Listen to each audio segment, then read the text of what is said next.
ನಮಸ್ಕಾರ. ಜಯಂತಿ ಕಿಚನ್ಗೆ ಸ್ವಾಗತ. ನಾವಿವತ್ತು ಬೆಟ್ಟದ ನೆಲ್ಲಿಕಾಯಿ ಉಪ್ಪಿನಕಾಯಿ ಮಾಡೋಣ. ನಾವು ಉಪ್ಪಿನಕಾಯಿ ಮಾಡಲು ಇಷ್ಟು ಬೆಟ್ಟದ ನೆಲ್ಲಿಕಾಯಿ ತಗೊಂಡಿದ್ದೇನೆ. ಫಸ್ಟ್ ನೀರು ಹಾಕಿ ತೊಳ್ಕೊಂತೀನಿ.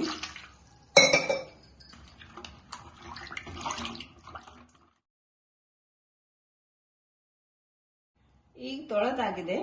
ಈಗ ಜಾಲರಿಗೆ ಹಾಕೊಳ್ಳೋಣ.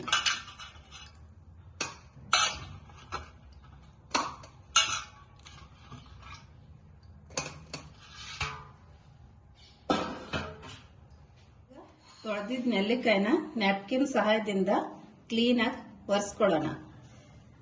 ನೀರು ಸ್ವಲ್ಪ ಇರಬಾರ್ದು.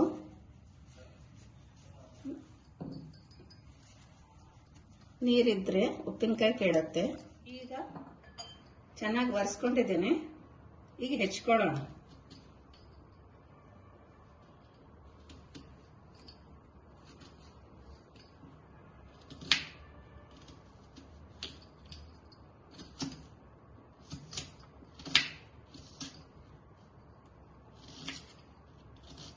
ಈಗ ಉಪ್ಪಿನಕಾಯಿಗೆ ಹಾಕಕ್ಕೆ ಸಾಸಿವೆ ಮತ್ತೆ ಮೆಂತೆ ಚೆನ್ನಾಗಿ ಹುರ್ಕೊಂಡು ಪೌಡರ್ ಮಾಡ್ಕೊಳ್ಳೋಣ. ಅಥವಾ ಮಾರ್ಕೆಟಲ್ಲೇ ಉಪ್ಪಿನಕಾಯಿ ಪೌಡರ್ ಸಿಗುತ್ತೆ, ಅದು ಹಾಕ್ಬೋದು.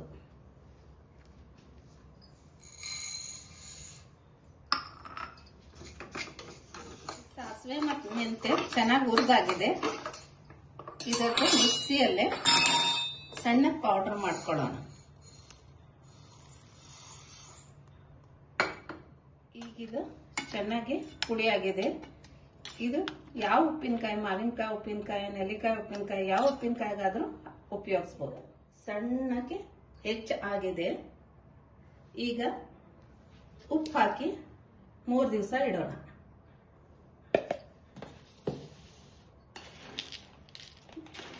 ದಪ್ಪ ಉಪ್ಪು ತಗೊಂಡಿದ್ದೇನೆ.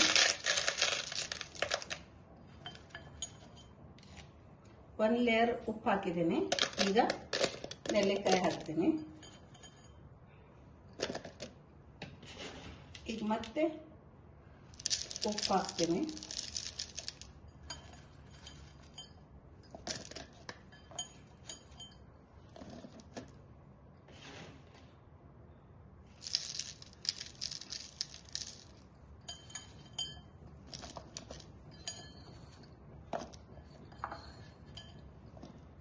ಈಗ ಮೇಲೆ ಸ್ವಲ್ಪ ಉಪ್ಪು ಹಾಕಿ 3 ದಿವಸ ಇಡೋದು.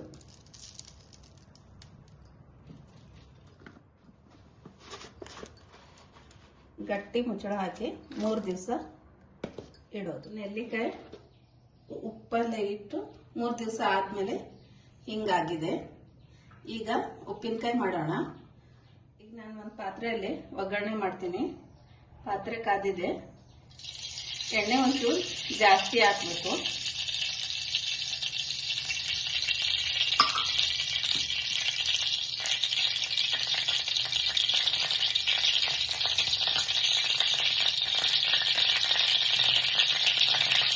ಸಾಸಿವೆ ಒಂಚೂರು,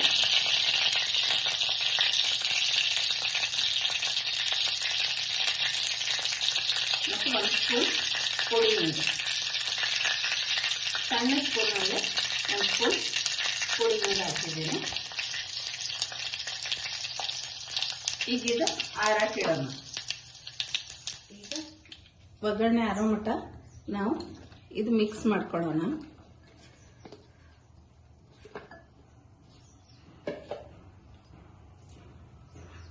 ಇದರೊಳಗೆ ಖಾರ ಪುಡಿ 3 ಸ್ಪೂನ್ ಹಾಕ್ತೀನಿ.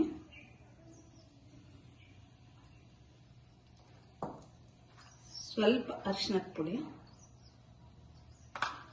ಮತ್ತೆ ನಾನು ಉಪ್ಪಿನಕಾಯಿಗಂತ ಮಾಡ್ಕೊಂಡು ಇಟ್ಕೊಂಡಿರೋ ಪುಡಿ 2 ಸ್ಪೂನ್,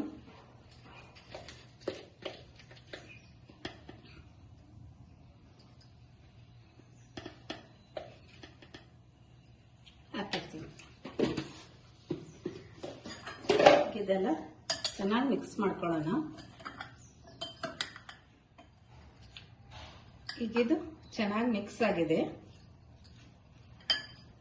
ಈಗ ಒಗ್ಗರಣೆನು ಆರಿದೆ. ಈಗ ಇದು ಹಾಕೊಳ್ಳೋಣ. ಎಣ್ಣೆ ಜಾಸ್ತಿ ಹಾಕಿದ್ರೆ ಉಪ್ಪಿನಕಾಯಿ ಕೆಡಲ್ಲ. ಈಗ ಇದು ರೆಡಿ ಆಗಿದೆ. ಈಗ ಡಬ್ಬಿ ಒಳಗೆ ತುಂಬಿ ಫ್ರಿಜ್ ಒಳಗೆ ಇಡೋಣ. ಈ ವಿಡಿಯೋ ನಿಮಗೆ ಇಷ್ಟ ಆದರೆ ಲೈಕ್, ಶೇರ್ ಆ್ಯಂಡ್ ಸಬ್ಸ್ಕ್ರೈಬ್ ಮಾಡಿ. Thank you.